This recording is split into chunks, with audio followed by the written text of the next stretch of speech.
Boomer, we have a lot to get to with you here.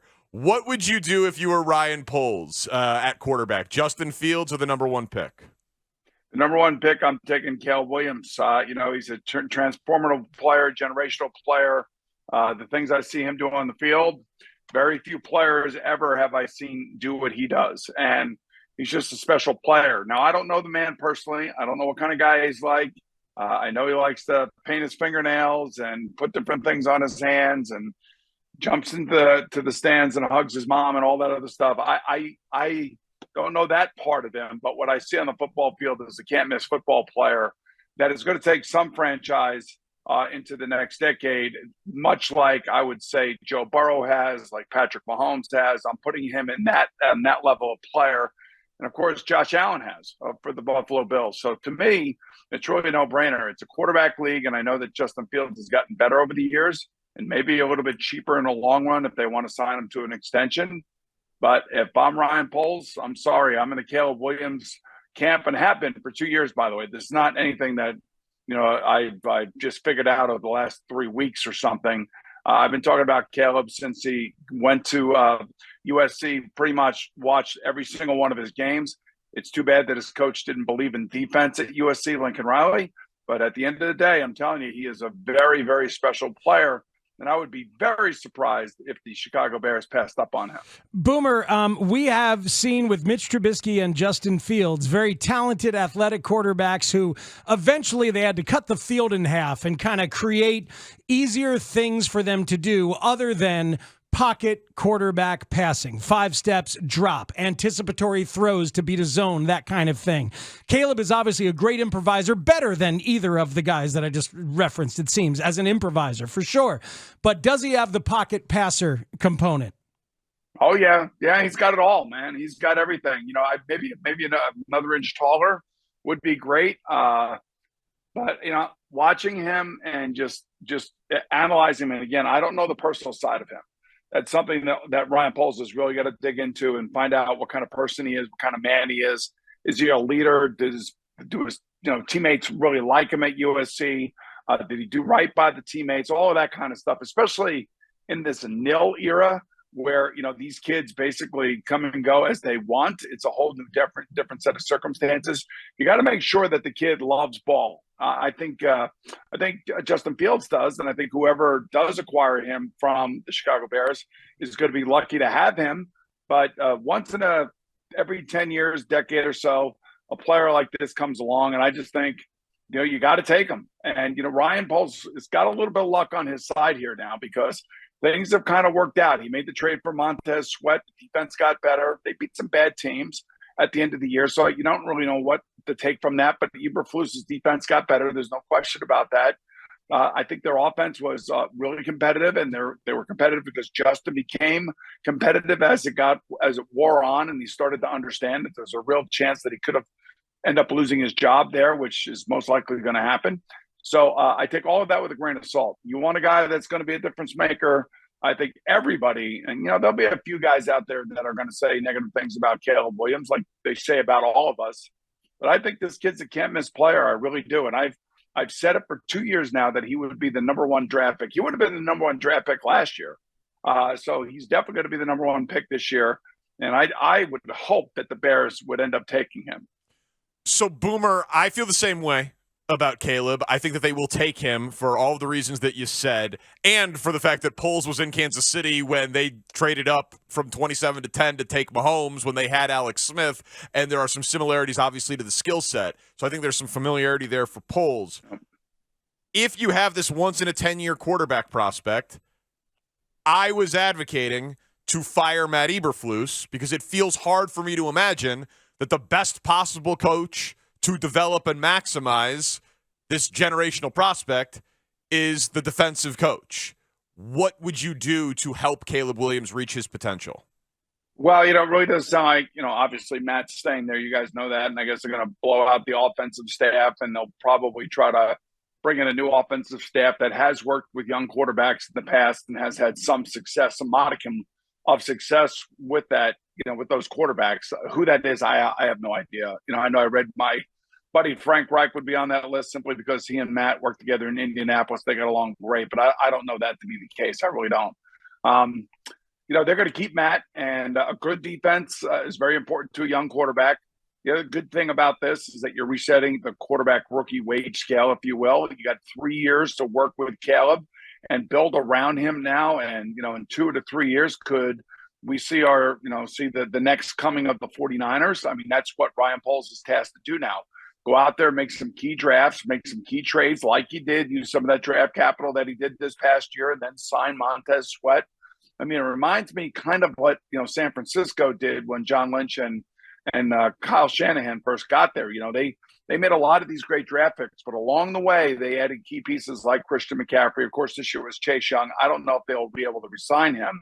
But again, they're still on Brock Purdy, and I guess Trey Lance got some contract there. I'm not sure how much is still hitting their salary cap, but they're doing it the right way too. So they got to find the right offensive coach. It's as simple as that, and hopefully he will get the most out of Caleb in his first year and do maybe what the Texans are doing with C.J. Stroud. I'm telling you, C.J. Stroud looks great, and that's what Caleb Williams should look like next year if he's got the right offense and they got the right pieces around them. Well, that would be exciting. Talking to Boomer Esiason here on Parkins and Spiegel. We want to ask you about your buddy Frank Reich, but one more on Caleb, because we all agree about that personal deep dive that has to happen, and you got to find out and make sure as best you can that he loves football, that he's a leader, that the stuff bucket is as full for him as you could possibly know. What if you find out it's not? Like knowing as you've watched quarterbacks develop and not, what do you do if you find out you're concerned about that stuff? Well, he's not the only one that they're going to be doing that with. They're going to do that with Drake May. They're going to do that with Jaden Daniels. They're going to do that with Michael Penix Jr. I mean, you got to do that with all these guys. I mean, that, first of all, that pick is worth a lot. It's a lot if they want to trade it. They could get a haul back for that pick. That's how good Caleb Williams is. There'll be some team out there calling the Bears, offering all sorts of crazy things. And, they would have to they'd have to really take a close look at that. And I'm sure it's not going to be easy when they see the haul that they're capable of getting, especially if it's one of these other guys that they also like. Let's say they like Daniels out of LSU. And let's say it's somebody, I don't know, like the Giants or somebody that wants to trade up with the Bears and wants to give them a haul. Maybe the Bears like Daniels just a tad less than they do Caleb, and they feel like they could win with him. Then maybe they do that and they get all this trade haul. But I don't think that's the case. I think, if you're sitting here now, you're like the Indianapolis Colts sitting there when Andrew Luck was coming out. You're like the Cincinnati Bengals sitting there when Joe Burrow was coming out. Also when Carson Palmer was coming out. I mean, there are first overall picks that we have seen in the past that were can't miss players, and everybody saw that and knew that when that player was coming out. And I kind of feel like that's the kind of stratosphere that Caleb Williams is in right now. So if they find out something that they don't like and they want to go in a different direction, there's certainly a number of different ways to do that. But they have to do that for all the players, not just Caleb Williams. I mean, I'm loving this.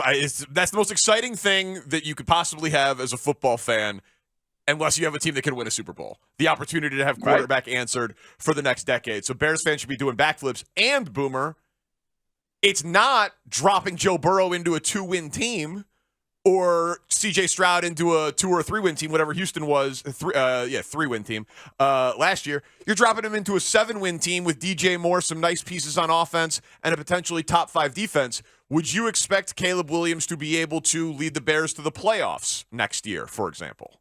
I don't see why not. I mean, he's that good. I mean, I think he's that good. I think he's that mature.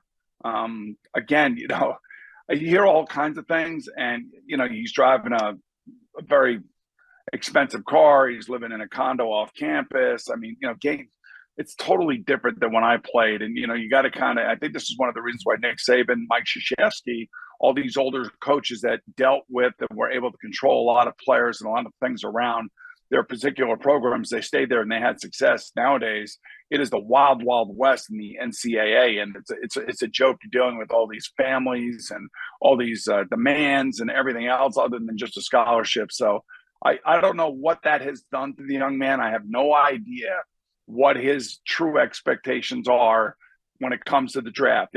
Is there a possibility? I hope it's not the case.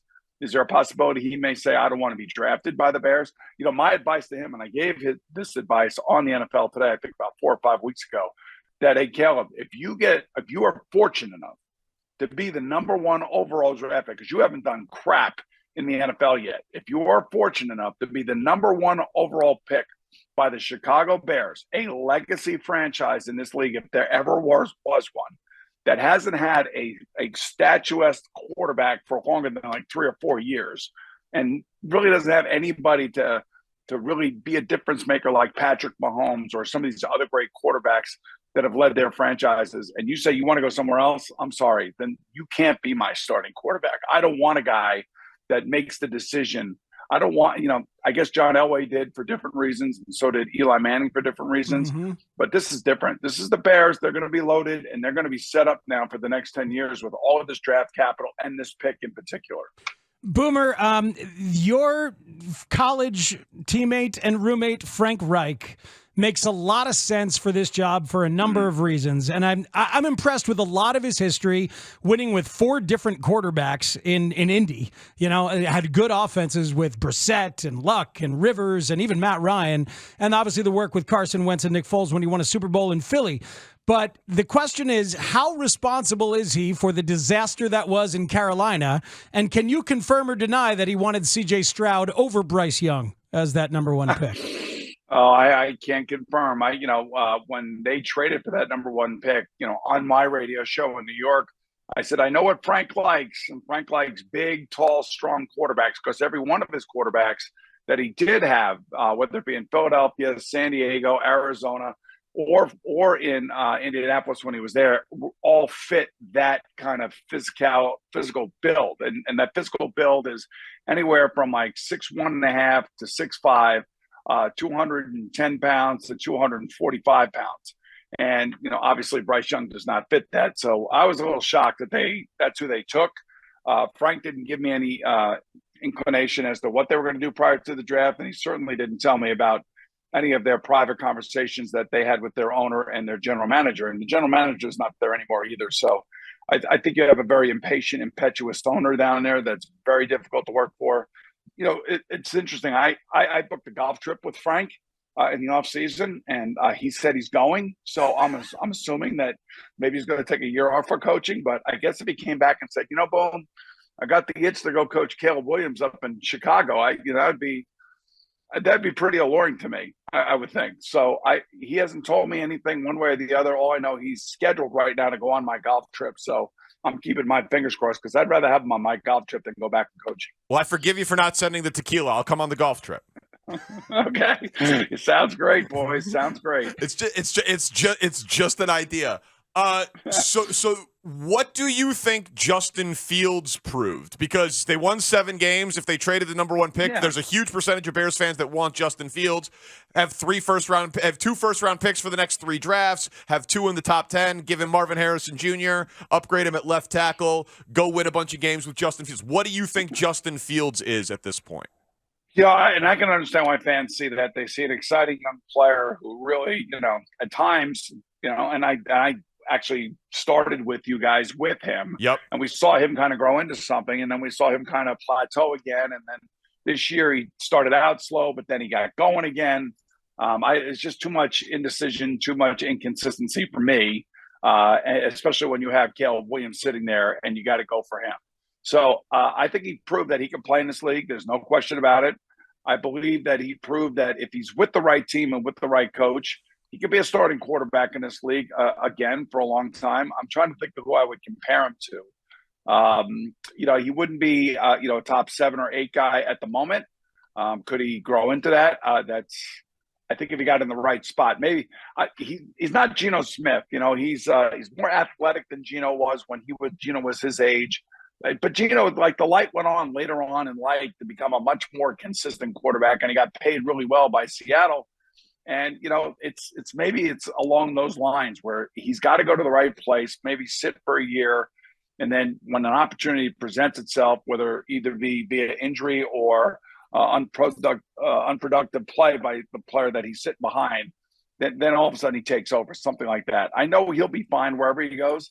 I just know that if I were the Bears GM, that I would be looking to trade him, and I certainly would be taking Caleb Williams #1 right now here as we sit. But if they do take Caleb Williams, we're all wondering who the right offensive coordinator to pair with him would be, because it has to be somebody that Matt Eberflus can just say, all right, go ahead, do your thing. And that's part of the appetizing nature of Frank or somebody like that.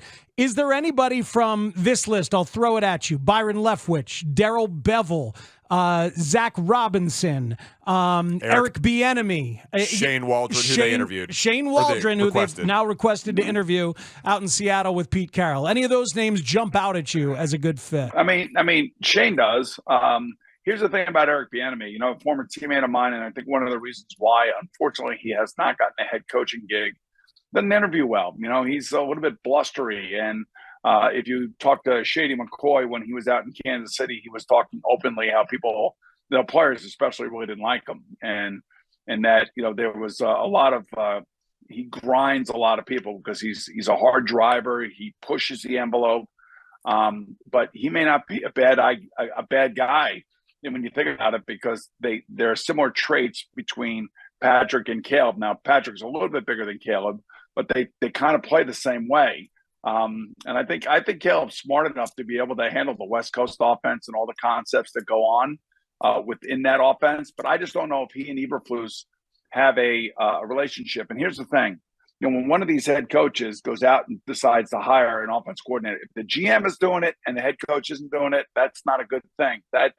That creates internal dysfunction. This has got to be a head coach's decision. This has got to be Matt Eberflus picking his staff. If the GM is going to be picking the players, the coach has got to pick the staff. He's got to own the staff, and the staff has got to believe in Eberflus. And hopefully Matt is making that decision, as opposed to, say, the GM or Kevin Warren, the president of operations there. I think it's got to be a coaching decision when it comes to selecting the assistant coaches for the team.